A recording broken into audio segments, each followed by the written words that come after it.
Praise the lord. హల్లెలూయా. చేతులెత్తి చెప్తాం హల్లెలూయా. మంచిదండి. కూడి వచ్చిన మీ అందరికీ ప్రభు అయిన యేసుక్రీస్తు నామములో నా హృదయపూర్వక వందనాలు తెలియజేస్తున్నాను.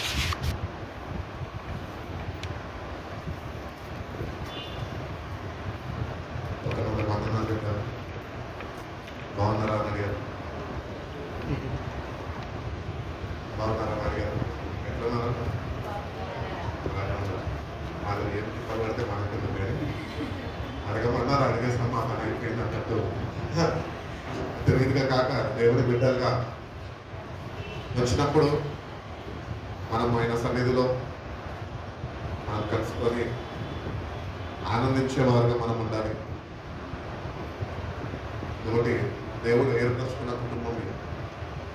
ఎక్కడి వారమో వచ్చేటి వారమో దేవుని సన్నిధిలో ఇంటి రీతిగా ఒక ఫ్యామిలీ లాగా కలుసుకొని ఆయన గొప్ప నామాన్ని స్తుతించడానికి దేవుడు మనకి ఈ ధన్యతని కలుగజేశాడు కనుక వచ్చినప్పుడు ఒకటొక్కటి గుర్తించండి. ఏ చర్చికి వెళ్తావా, ఎక్కడికి వెళ్తావు కాదు, ఫస్ట్ చర్చ్లోకి ఎంపరవగానే దేవుని ప్రేమ నీలో ఉన్నది అని ఇతరులు గుర్తించే రీతిగా నువ్వు దేవుని సన్నిధిని ఆనందించావు. కాబట్టి every time you step into the church, let the people see love of God in your life. దేవుని యొక్క ప్రేమని నీ జీవితాల్లో ఇతరులు వాళ్ళు గుర్తించే వారిగా నువ్వు ఉండాలి అని దేవుడు కోరుకుంటున్నాడు. కాబట్టి దేవునికి మనము ఎట్లా ఉన్నామంట, ప్రతినిధులుగా, లేకపోతే దేవుని కొరకు సాక్షులుగా, దేవుని బిడ్డలుగా, దేవుని కొరకు ఏర్పాటు చేయబడిన వారిగా మనం ఉంటున్నాం. మీరే నాకు సాక్షులు అన్నాడు కదా ప్రభు. అదేది సాక్ష్యం? అందుకనే పౌలు అంటాడు, ఏమంటాడు తెలుసా, నేను దేవదూతల భాషలు మాట్లాడినా, నేను ఏదైతే చేసినా కూడా ప్రేమ లేని వాడిని అయితే నేను వెళ్తున్నాయి. కాబట్టి మనం ఒకటొకటి గుర్తించాలా. క్రీస్తు ప్రేమతో రక్షింపబడ్డ మనము క్రీస్తు ప్రేమని కనపరిచే వారిగా మార్చబడాలి. క్రీస్తు నిన్ను ప్రేమించాడు, ఆ ప్రేమని నీకు ఇచ్చాడు. ఆ ప్రేమని నీ కొరకు ఆయన కల్వరి సిలువలో దారపోసి వచ్చాడు. కాబట్టి దారపోయబడిన ప్రేమని నీ హృదయంలో నువ్వు నింపుకుంటే ఇతరులు క్రీస్తు ప్రేమని నీలో వాళ్ళు చూడగలుగుతారు. కాబట్టి దేవుని బిడ్డలుగా మొట్టమొదటిగా నీలో ఉండాల్సింది, మనుషులు నీలో గుర్తించాల్సింది యేసయ్య ప్రేమని. కాబట్టి యేసయ్య ప్రేమ లేకుంటే నేను వ్యర్థున్నే అంటున్నాడు పౌలు.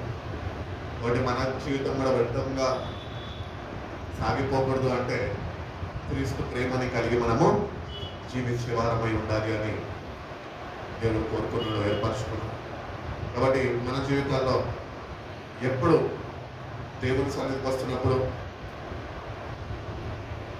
ఆయనను బట్టి మనం ఆనందిస్తూ, ఎవరికి లేని గొప్ప భాగ్యము దేవుడు మనకిచ్చాడు కనుక సజీవమైన దేవుణ్ణి, సజీవులు సజీవులే కదా నన్ను స్తుతిస్తారు అని మనం నిన్ను స్తుతించును అని వాక్యం చదివిస్తాం.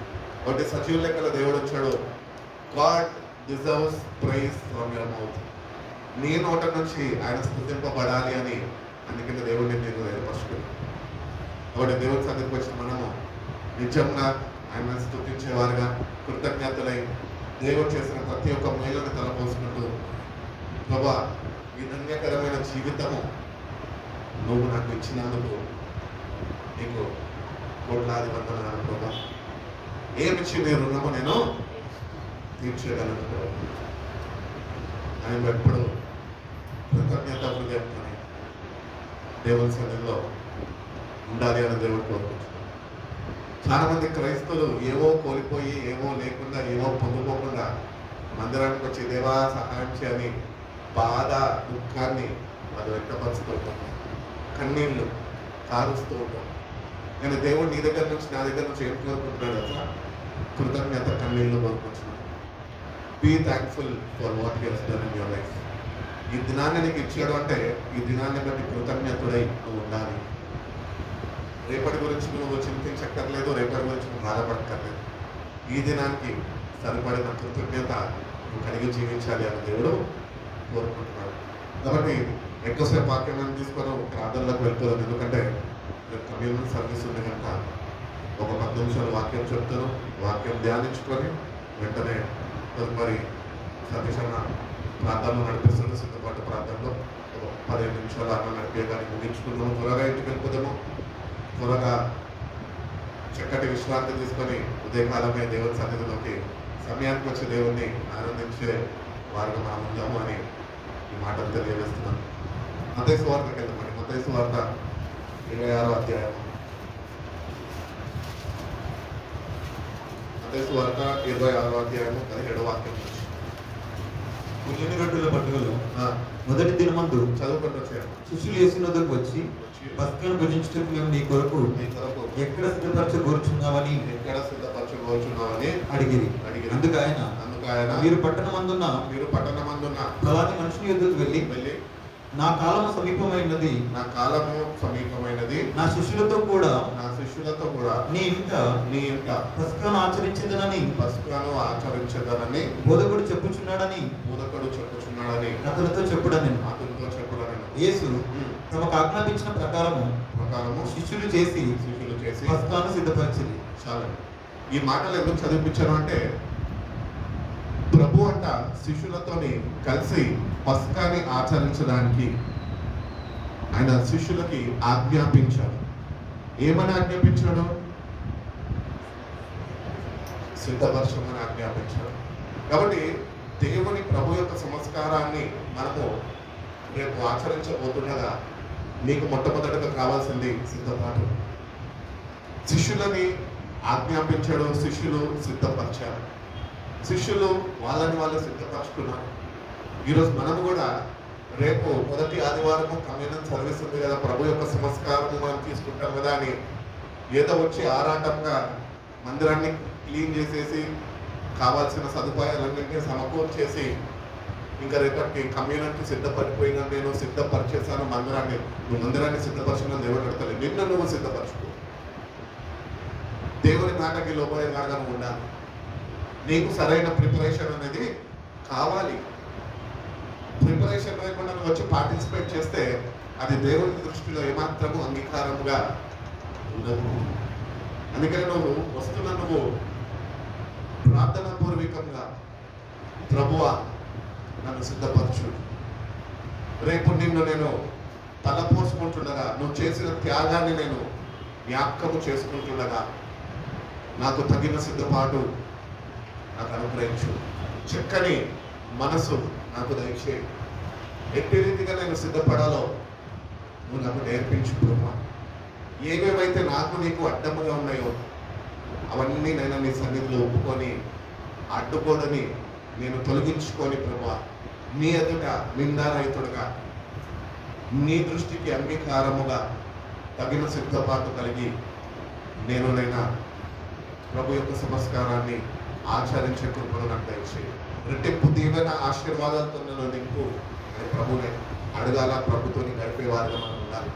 కాబట్టి మొట్టమొదటిగా మనం ఒకటి గుర్తు చేసాం, నువ్వు ఎక్కడ ఉంటావో, ఏ సంఘానికి వెళ్తావో, ఏం చేస్తావో నాకైతే తెలియదు, కానీ ఎక్కడికి వెళ్తున్నప్పటికీ నువ్వు ఒకటి గుర్తించి ఏంటంటే ఆ తగిన సిద్ధపాటు కలిగి నేను వెళ్తున్నానా. ప్రార్థన చేసుకో. రాత్రి ఇంటికి వెళ్ళినాక తినేసి ఫోన్ చూడడం కాదు, కానీ ప్రార్థనలో గడప.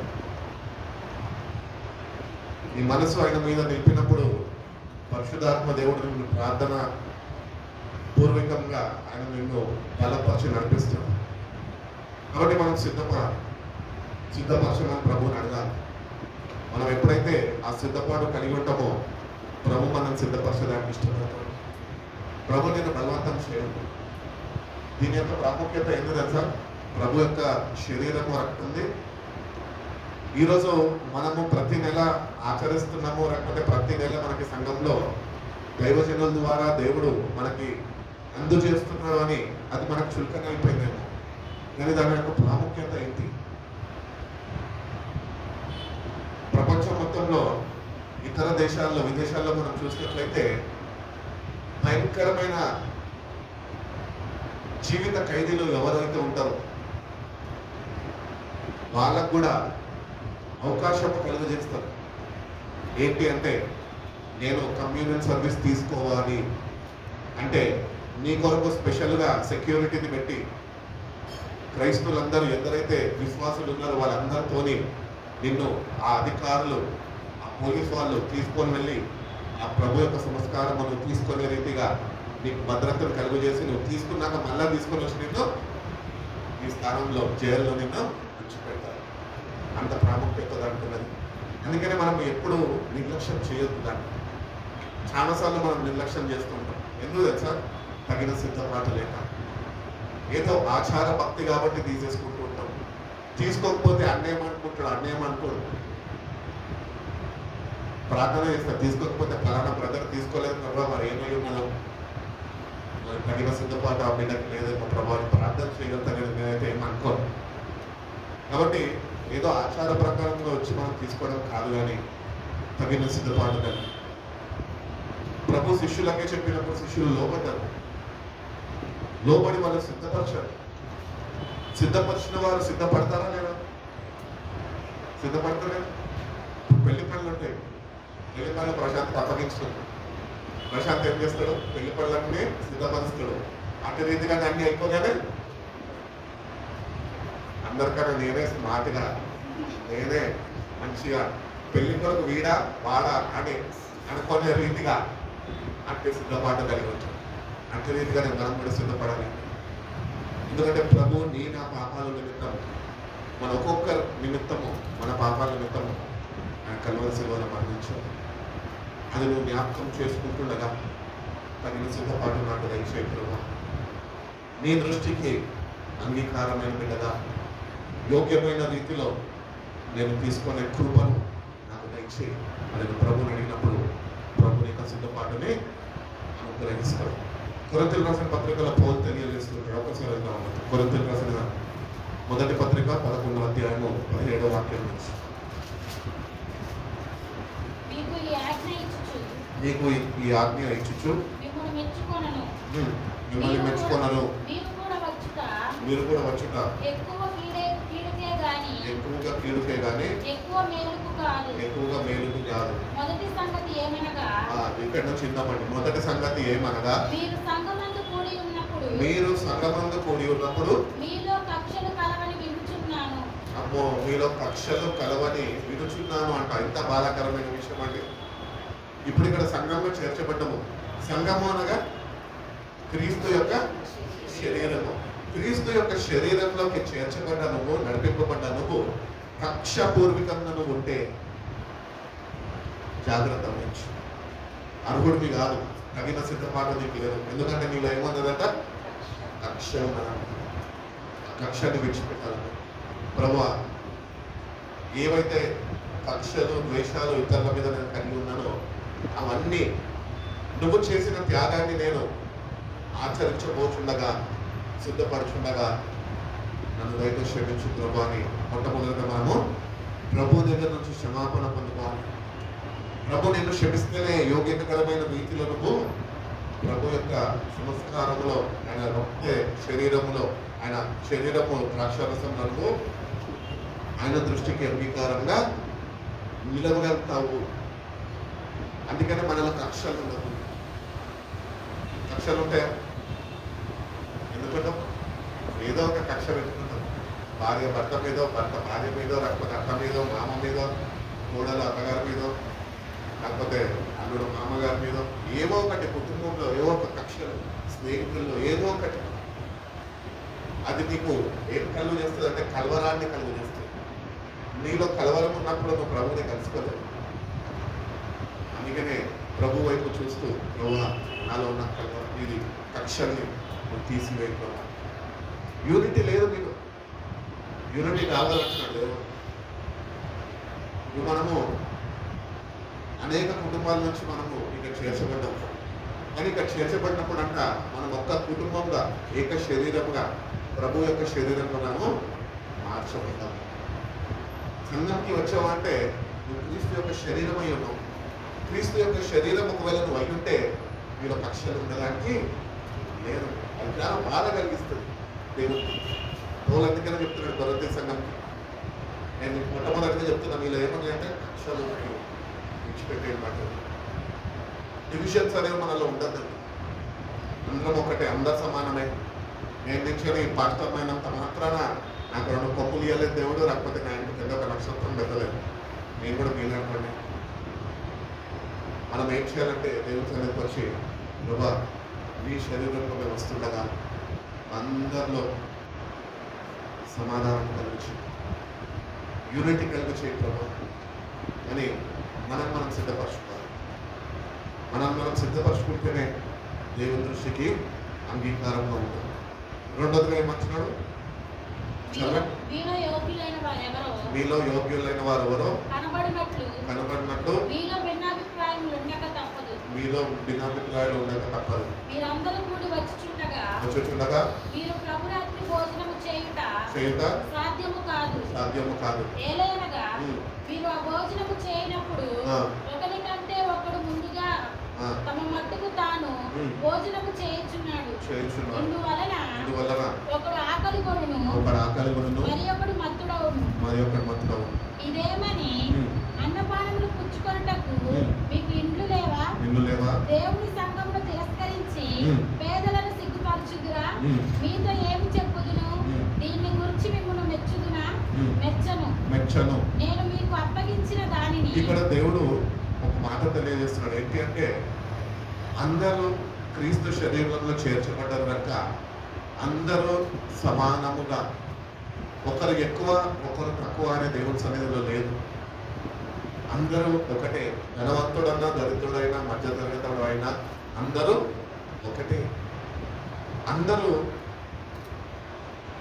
ఈరోజు మందిరానికి చేర్చబడ్డాము అంటే రేపు ప్రభు యొక్క సంస్కారానికి మనము ఆచరించబోతున్నాము, లేకపోతే దానిలో పార్టిసిపేట్ చేయబోతున్నాము అంటే, పాల్గొంటున్నాము అంటే మనం సిద్ధపరచుకోవాలి. ప్రభువుని అడగాలి. అట్టి రీతిగానే సంఘంలో నా తోటి వారిని కూడా నువ్వు సిద్ధపరచుకున్నావా? ఇటువంటి డీవియేషన్స్ ఏవి మాలో ఉండకూడదు. డివిజన్స్ ఏవి మాకు ఉండకూడదు ప్రభా. అందరము సమానమే. అట్టి మనసు, అట్టి ఆత్మను సంఘంపై కుమ్మరించు ప్రభా అని ప్రభుని అడగాలి. నువ్వు సిద్ధపడాలి, ఇతరులను సిద్ధపరచమని కూడా అడిగే బాధ్యత దేవుడి మీద ఉంచి ఉన్నాడు. కాబట్టి మనం సిద్ధపరచుకోవాలా, ఇతరులను కూడా సిద్ధపరచమని అడగాల. అప్పుడు దేవుడి యొక్క ఆత్మ కార్యాలు సంఘంలో చూడలేదు. సంఘంలో ఈరోజు దేవుని యొక్క ఆత్మకార్యాలు ఎందుకు చూడలేకపోతున్నాను తెలుసా? నా పని నేను చేసుకున్నాను. వచ్చాను, కమ్యూనల్ సర్వీస్ ఎప్పుడైతుందా, ఎప్పుడు ఇస్తాడా, ఇచ్చిన వెంటనే ఇంకా ప్రార్థన అయ్యే వరకు కూడా కొంతమంది ఉండరండి. సేవకుడు ఇంకా మాట్లాడుతుండగానే వాళ్ళ చేతిలో ప్రభు యొక్క శరీరాన్ని, రక్తాన్ని అందజేయగానే ఇంకా సంఘమంతా కలిసి తీసుకుంటాము, అందరం కలిసి మనము దాన్ని భుజిస్తాము అని అనే లోపే చాలా మంది తొందరపాటుతోని వాళ్ళంతటా వాళ్ళు నా పని అయిపోయింది, నేను తీసేసుకున్నాను, అది పక్కన పెట్టేసాను, అయిపోయింది అని చేతులు దులిపేసుకుంటారు. ఈ రీతిగా ఇంటి మనసు మనకు ఉండద్దండి. ఎందుకు?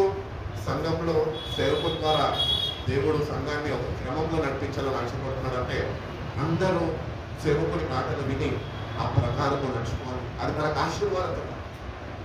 నేను కమ్యూనల్ సర్వీస్ ఇస్తున్నప్పుడు చాలా మంది గమనిస్తూ ఉంటారు. ఒకరికి నచ్చిన రీతిలో వాళ్ళు తీసుకుంటారు, ఒకరికి తోచిన రీతిలో వాళ్ళు దాన్ని స్వీకరిస్తూ ఉంటారు. అది పద్ధతి కాదు. సంఘం అంతా క్రమంలో. ఇండిపెండెన్స్ డే వెళ్ళి రెడ్ ఫోర్ట్ లో జరుగుతున్నప్పుడు మన ఆర్మీ వాళ్ళు కానీ, నేవీ కానీ, ఎయిర్ ఫోర్స్ వాళ్ళు కానీ అందరూ క్రమంలో పాటిస్తారు. తుపాకీలు అందరూ ఎత్తుతారు, ఒకటేసారి ఎత్తుతారు, అందరు దించుతారు, ఒకటేసారి దించుతారు. వాళ్ళ క్రమం ఉందండి. సంఘంలో క్రమం లేదే. ఎందుకు సంఘంలో క్రమం లేదు? నీకు ఆ భారము, బాధ్యత నీకు గుర్తెరగలేదు. అందుకని నువ్వు అంటే ప్రార్థన చేయలేకపోతున్నావు. ప్రభా, సంఘానికి క్రమం నేర్పించి ఆ క్రమంలో సంఘము నడిపింపబడే కృపను దయచేయకపోవడం అని మనం ప్రార్థన చేసుకునేవారుగా మనం ఉండాలి. కాబట్టి సంఘానికి వస్తున్నప్పుడు ఒకరు ఎక్కువ ఒకరు తక్కువ అని మనము ఎప్పుడు మన మనసులో తలపు కలిగి ఉండద్దు. అందరూ సమానమే. ఈరోజు సంఘానికి వచ్చి మన పక్కన ఏమి లేనోడు, రోడ్డు మీద నిద్రపోతున్నాడు, లేకపోతే ఇల్లు లేనోడు, మురికి బట్టలతో వచ్చి మన పక్కన కూర్చుంటే పొద్దున్నే కమ్యూనల్ సర్వీస్లో నువ్వు తెల్ల బట్టలు వేసుకొని ఉంటే నువ్వు ఏం చేస్తావు? ఆయన చూసి చెప్పాలి. ఇక్కడ ఖాళీ ఉందని స్థలం చేసుకొని వెంటనే అక్కడి నుంచి లేచి అక్కడికి వెళ్ళి కూర్చుంటావు. అంటే నువ్వు పరిశుద్ధుడుగా ఆ పాప. ఒక మాట చెప్పాలా, నువ్వు అట్లా చేస్తున్నావు కనుక నువ్వు పాపివి, వాడు పరిశుద్ధుడు. దేవుడు పై రూపం చూస్తలేదు కానీ మన హృదయాన్ని చూస్తున్నాడు. వాడికి ఏమీ లేని స్థితిలో కూడా ప్రభుని జ్ఞాపకం చేసుకొని ప్రభుతో సావాసం కలిగి ఉండాలని మందిరానికి వచ్చాడు. కానీ మనము అతి రీతిగా లేము. మనం ఎట్లున్నాం తెలుసా? చిచ్చి వాసాలు పడుతున్నాడు, వాడి మురికి నాకు అనుకుంటారు ఎందుకు అని చెప్పేసి పక్కకు వెళ్ళిపోతాం. ఇవే డివిజన్స్ మనలో కలుగు చేసుకుంటుంటాం. ఇటువంటివి నీ జీవితంలో నీ హృదయంలో ఒకవేళ నేను ఏలుతుంటే కనుక నువ్వు ప్రభు దృష్టికి ఏమాత్రం అంగీకారం ఉండాలో యోగ్యకరమైన రీతిలో నువ్వు ప్రభు యొక్క సంస్కారంలో పాలిభాగస్తుడుగా ఉండలేవు. దేవుడి దృష్టికి ఏమాత్రం అంగీకారం నువ్వు. అందుకనే నువ్వు ఎట్టుకున్నావు, నిన్ను సరి చూసుకో అని దేవుడు తెలియజేస్తుంది. కాబట్టి మన జీవితంలో మనము సరి చూసుకునే వారిలో ఉండాలి. 23వ వాక్యం నుంచి నేను మీకు అప్పగించిన దానిని ప్రభువు వలన పొందితిని. ప్రభు అయిన యేసు అప్పగింపబడిన రాత్రి ఒక రొట్టె ఎత్తుకొని కృతజ్ఞతాస్తుతులు చెల్లించి దాన్ని విరిచి, ఇది మీ కొరకు అయిన నా శరీరము, నన్ను జ్ఞాపకము చేసుకున్నట్టుకై దీన్ని చేయుడని చెప్పాను. ఈ చిన్న మాటల్లో ఈ 4 మాటలు, ఈ మొదటిది ఆయన రొట్టెని తీసుకొని విరగొట్టి అది శిష్యులకు ఇచ్చి, ఇది మీరు నన్ను జ్ఞాపకం చేసుకున్నట్టుకు ఇది మీరు చెయ్యుడి అని వాళ్ళకి చెప్పాడు. ఈ మాటల్లో మనం ఒకరు గుర్తించాలంటే, are you obedient to Christ? క్రీస్తుకి లోబడే బిడ్డగానే నువ్వు జీవిస్తున్నావు. దేవుడు అక్కడ ఆ మాటల ద్వారా నన్ను జ్ఞాపకం చేసుకోనుడి అని దేవుడు ఎందుకు తెలియజేస్తున్నాడట? God wants you to obey to his word. ఆయన వాక్యానికి లోబడే బిడ్డగా నువ్వు ఉండాలి. నీలో ఏ కక్షలు వేదాభిప్రాయాలు ఏమి ఉండద్దు, సాఫీగా ఉండాలి. దేవుడిని హృదయం చూసినప్పుడు ఆయన దృష్టికి అంగీకారంగా హృదయం ఉండాలి.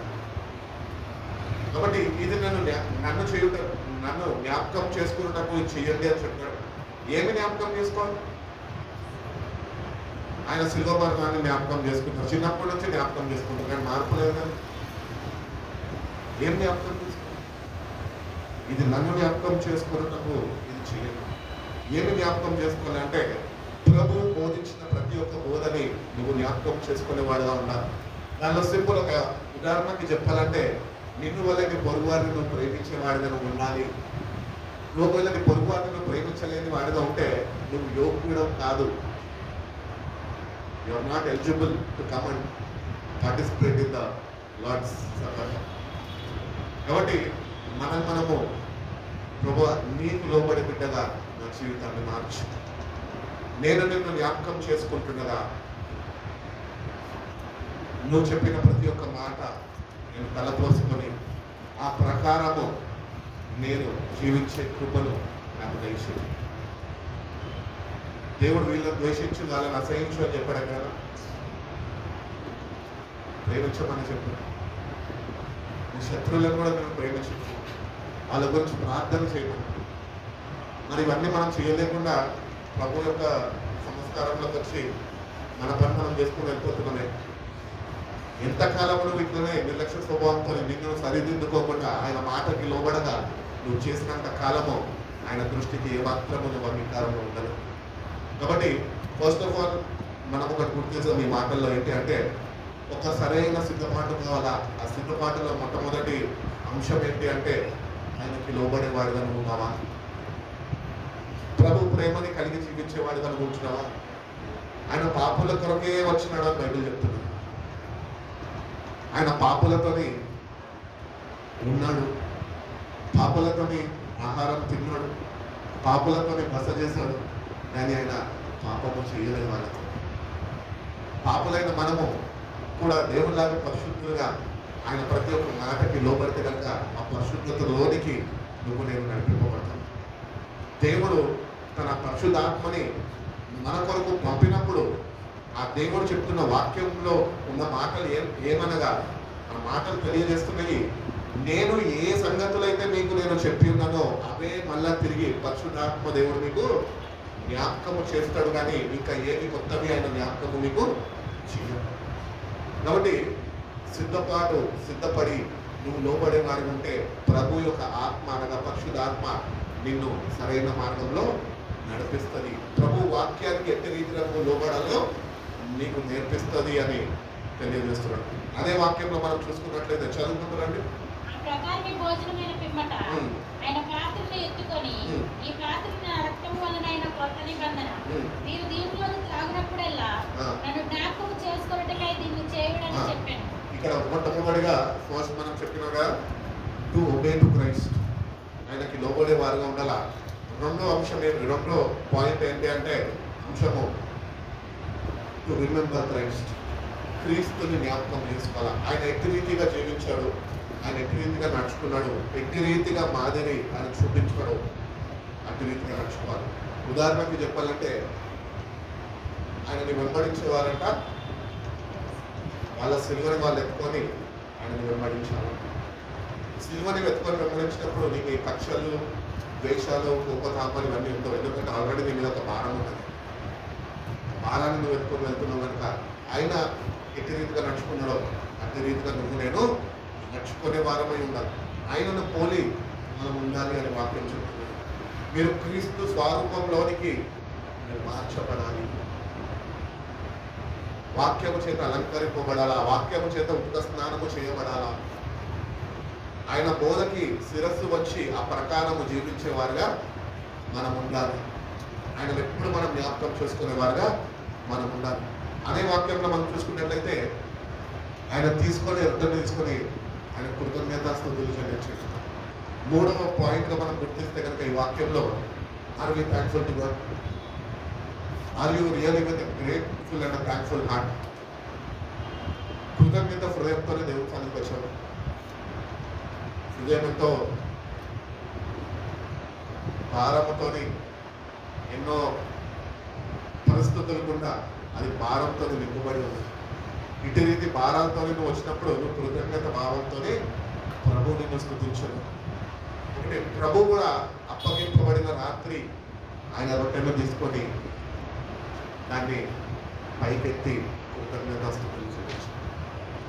అప్పగింపబడిన రాత్రి అనగా ఆయనకి తెలుసు ఆయన ఈ లోకాన్ని విడిచిపెట్టి వెళ్ళే సమయము ఆసీనమైంది. ఎటువంటి సమయం అన్నా కూడా దేవుని బిడ్డలుగా క్రీస్తు రక్తంలో కడగబడ్డ మనము ఎప్పుడు కృతజ్ఞత హృదయమును కలిగి ఉండాలి అని దేవుడు కోరుకుంటాడు. You should be always thankful, you should always give thanks to God. ఈరోజు ఎందుకు దేవుడికి కృతజ్ఞతలు తెలియజేయాలంటే ఏ అర్హత యోగ్యత లేని మనకి, పాపులైన మనని ఆయన రక్తాన్ని చిందించి పరిశుద్ధ జనాంగంలో మార్చుకొని సత్తువు కలిగిన సంఘంలో ఆయన మనం నిలబెట్టి మన నోట ఆయన స్థుతిని కోరుకుంటున్నాడే. దేనికి పనికిరాం ఒక మాట చెప్పాలంటే ప్రభుత్వం మనం ప్రభు దృష్టిలో దేనికి ఆయనకి ఉపయోగకరంగా లేము మనం. అయినప్పటికీ కూడా ఆ అర్హతని కలిగించాడు కనుక దాన్ని తలపోస్తుంది. ప్రతిసారి ప్రభు దగ్గరకు వస్తున్నప్పుడు కృతజ్ఞత కన్నీళ్లతోనే ఆయన పాదాలను తడిపేవాడిగా ఉండాలి. కృతజ్ఞత హృదయంతోనే కన్నీళ్ళు కార్చేవాడిగా నువ్వు ఉండాలి. ప్రభా, ఒకవేళ నువ్వు కానీ నాకు ఈ రక్షణ ఇవ్వకపోయి ఉంటే, నేను ఒకవేళ రక్షింపబడకపోయి ఉంటే, నీ కుమార్తె నా స్థానంలో ఒకవేళ మరణించకపోయి ఉంటే నాకు ఈ ధన్యకరమైన జీవితము ఉండేది కాదు. ఇట్టి జీవితాన్ని నువ్వు నాకు అనుగ్రహించిన విధానం బట్టి జీవించినంత కాలము నాలో తుది శ్వాస ఉన్నంత వరకు నేను నీకు కృతజ్ఞతుడై జీవిస్తాను. దేవుడిని హృదయాన్ని చూస్తున్నాడు అని వాక్యం చెప్తుంది. బైబిల్ ఏం చెప్తుంది? మనుషులు పైరూపం చేస్తున్నారు, దేవుడు నీ హృదయాన్ని చూస్తున్నాడు. నీ హృదయాన్ని దేవుడు చూస్తున్నప్పుడు it should be always filled with thanks. దేవుడు నీ పట్ల చేసిన అద్భుత కార్యాన్ని బట్టి, ఆయన నీకు అనుగ్రహించిన రక్షణను బట్టి, ఆయన నిన్ను ఏర్పరచుకున్న విధానాన్ని బట్టి, ఆయన రాజ్యంలో నేను చేర్చుకుంటున్నా అని చెప్తున్న విధానాన్ని బట్టి నువ్వు కృతజ్ఞత భావము ప్రతినిత్యము కలిగి జీవించాలి. అదే వాక్యంలో మనం ధ్యానిస్తే కనుక ఇది ఒక నిమిషము అక్కడ ఏం చెప్తున్నానంటే వాక్యం కిందకు రాగానే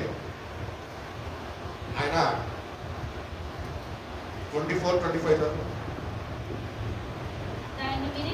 దాన్ని మించి ఇది మీ కొరకైన నా శరీరము నన్ను జ్ఞాపకం చేసుకున్నట్టుగా నేను చేయడని చెప్పాను. ఆయన పాత్రను ఎత్తుకొని ఈ పాత్ర నా రక్తమైన అన్నైనా కొత్త నిబంధన. మీరు దీనిలోని తాగినప్పుడల్లా నన్ను జ్ఞాపకం చేసుకుంటూనే దీన్ని చేయడని చెప్పాను. 11వ వాక్యం చదువు. 11. అయితే ప్రభువునందు అమ్మ ఒక్క నిమిషం 11 కాదు, 11వ అధ్యాయం 26వ వాక్యం. మీరు ఈ రొట్టెను తిని ఈ పాత్రలోనిది త్రాగినప్పుడల్లా ప్రభువు వచ్చి వరకు ఆయన మరణమును ప్రచురించుదురు. కాబట్టి యోగ్యకరమైన రీతిగా నువ్వు ప్రభు యొక్క సంస్కారంలో దేవుని దృష్టికి అంగీకారంగా ఉండాలంటే ప్రభు యొక్క మరణమును నువ్వు ప్రకటించేవాడుగా నువ్వు ఉండాలి.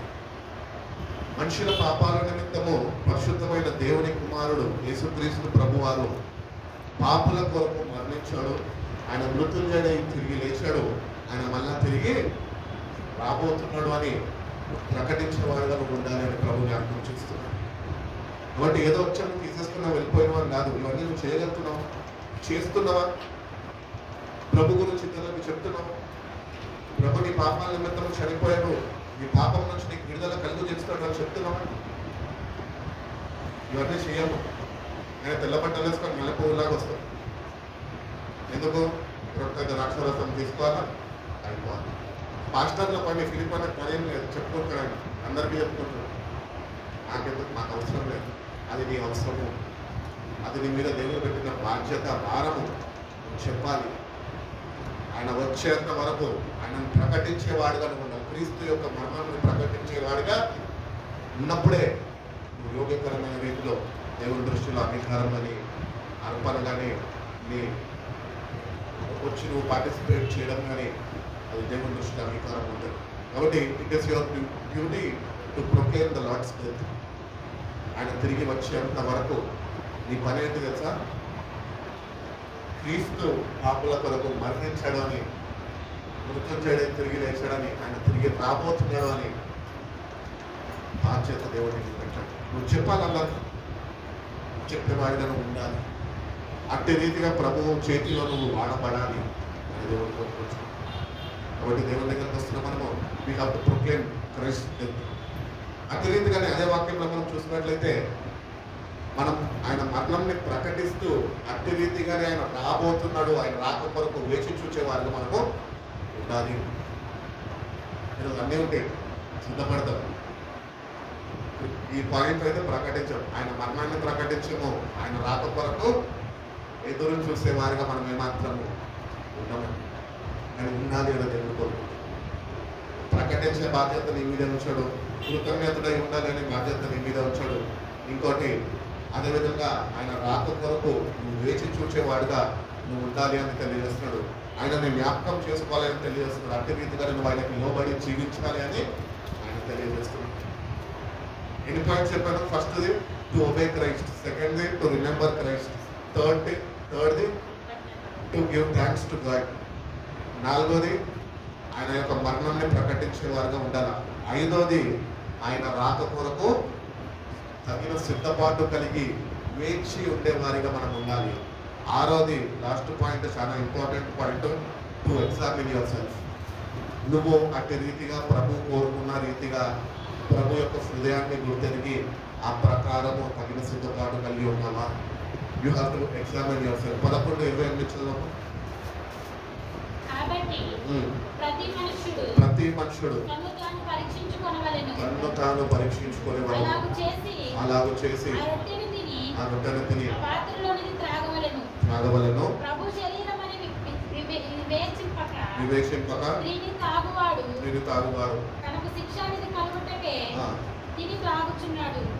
మనని మనము ఎగ్జామిన్ చేసుకోకపోతే, మనము స్వపరీక్ష చేసుకోకపోతే తీర్పుకి లోనైతాడు. దేవుని యొక్క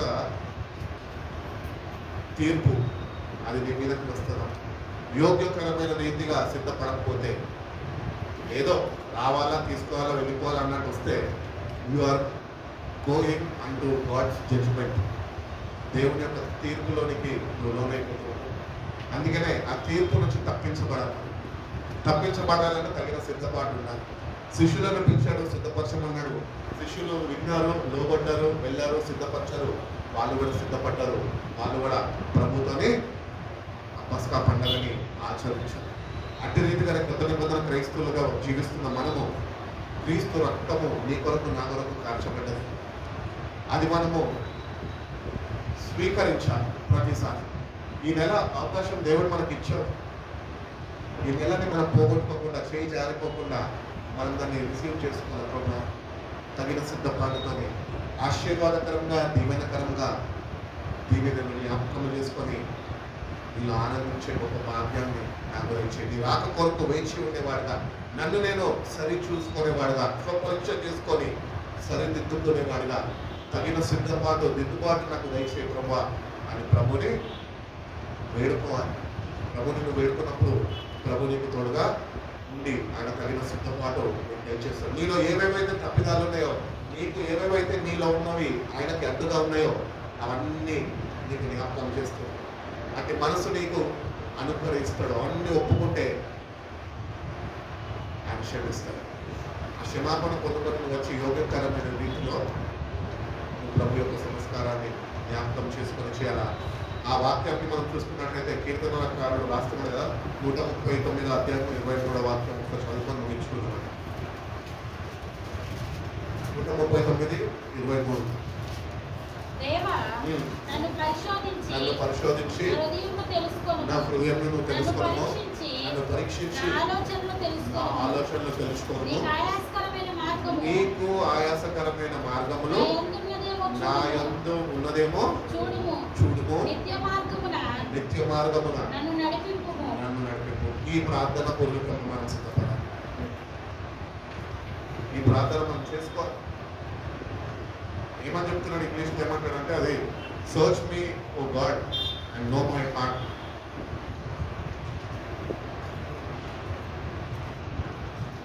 Search me, O God, and know my heart. Test me and know my anxious thoughts. See if there is any offensive way in me, and lead me in the way to everlasting. నిత్య జీవంలోనికి అయిన మార్గంలో నువ్వు నన్ను నడిపించు ప్రభా. నీకు ఆయాస్కరమైనది ఏమన్నా నాలో ఉంటే తగిన సిద్ధపాటుతో కూడిన ప్రార్థన నీకు కావాలి. ప్రభుకి ఆయాస్కరంగా ఉండి మనం ఏమి చేయలేము. ప్రభుని సంతోషపెట్టలేము. ప్రభు అనుగ్రహిస్తున్న సంతోషాన్ని కూడా మనము పొందలేము. కాబట్టి దేవుని దగ్గరికి వస్తున్న మనము స్వపరీక్ష తీసుకొని, దేవా తగిన సిద్ధపాటు, తగిన దిద్దుబాటు నాకు కావాలి. నన్ను సిద్ధపరచు. నీ వాక్యం చేతులను దిద్దు ప్రభా. నీ దృష్టికి అంగీకారమైన రీతిలో యోగ్యకరమైన బిడ్డగా నేను జ్ఞాపకం చేసుకున్నాను. రేపటి దినానికి ప్రభా చక్కటి సిద్ధపాటు నువ్వు నాకు అనుగ్రహించి, నువ్వు అనుగ్రహిస్తున్న రక్షణానందాన్ని పొందుకొని నీలో ఆనందిస్తూ ప్రభా నిత్య జీవం అనే మార్గంలో ముందుకు కొనసాగే కృపను నాకు దయచేయండి ప్రభు అని సిద్ధపడితే కనుక ప్రభు తప్పక నీ ప్రార్థనను ఆలకిస్తాడు, నీకు సహాయం చేస్తాడు, తగిన సిద్ధపాటు నీకు అనుగ్రహిస్తాడు. ఆ కోల్పోయిన రక్షణానందాన్ని, దేవునితోని సహవాసాన్ని తిరిగి మళ్ళీ నూతనంగా నేను ఆయన పుట్టిస్తాడు. దేవుని కోటి కృప మనందరికీ అనుగ్రహించి మనల్ని సిద్ధపరచును కాక. కళ్ళు మూసుకున్న ప్రార్థన చేసుకుని సందేశం ప్రార్థన 10 నిమిషాలు మాత్రమే, ఎక్కువసేపు కాదు, 10 minutes.